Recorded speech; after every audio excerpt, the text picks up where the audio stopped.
At just 24 years old, Amanda Johnson stepped calmly into the dojo, the weight of its history hanging in the air. Dressed in a sharp blue uniform with a yellow belt knotted tightly at her waist, she moved with quiet purpose.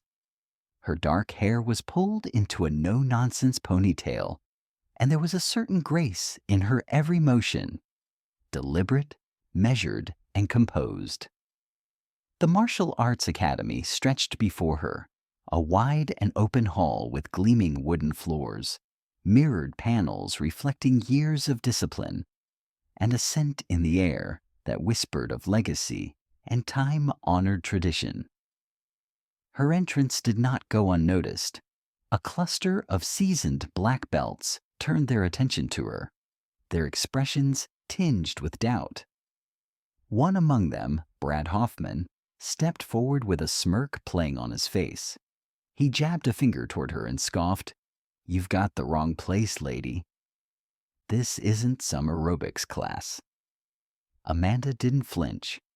Her calm gaze met his, saying more than any words could.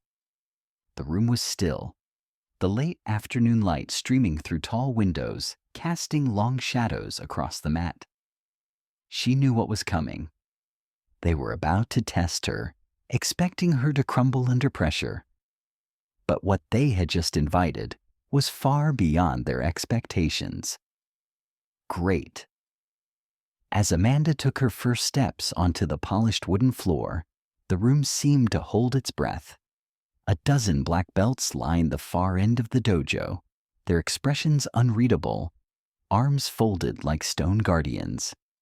The air was thick with tradition and skepticism. Yet Amanda's face remained calm, her breath steady. Brad Hoffman, tall and broad with years of fighting experience carved into his stance, stepped forward with a smirk that didn't quite reach his eyes. "You still here?" he said. "Fine. Let's see what you've got." He motioned to the center mat. Amanda nodded silently and moved forward.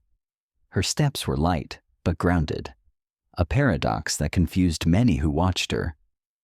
She bowed respectfully and then raised her hands into a defensive stance. Brad didn't return the bow. Instead, he lunged at her, aiming a fast jab toward her midsection. A feint. He was testing her reaction time. What he didn't expect was her instant pivot and sweep. Smooth, effortless, and precise. He lost balance for a second, and the room reacted with a collective murmur. The match escalated quickly. Brad threw a flurry of controlled strikes, each designed to overwhelm. Amanda blocked, evaded, and countered with grace. She wasn't just trained. She was fluid. As if the techniques were part of her very breathing. With a swift, spinning back kick, she knocked Brad onto his back, his body thudding against the mat. Silence fell. Brad sat up, stunned. He looked at Amanda, then at the other instructors. "Where did she train?" one of them whispered. Amanda offered her hand. Brad hesitated, then took it. She helped him up with no smugness, no arrogance, just quiet strength. One of the senior instructors, Master Kenji Tanaka, stepped forward. His stern eyes examined Amanda for a long moment before he finally spoke. "You learned from the old school," he said, more a statement than a question. Amanda nodded. "My grandfather, Kyoto, before he passed." Master Tanaka's expression softened. "We were students of the same master. Welcome."